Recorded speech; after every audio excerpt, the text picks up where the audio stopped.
mengucapkan selamat Hari Raya Idul Fitri. Mohon maaf lahir dan batin. Ini saya menunjukkan foto bersama almarhum ibu saya. Beliau meninggal sudah hampir 15 tahun.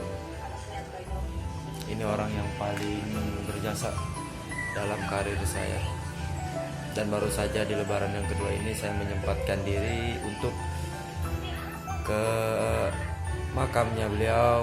Semoga dengan hadirnya saya, datangnya saya ke rumah beliau menjadi kebahagiaan untuk beliau.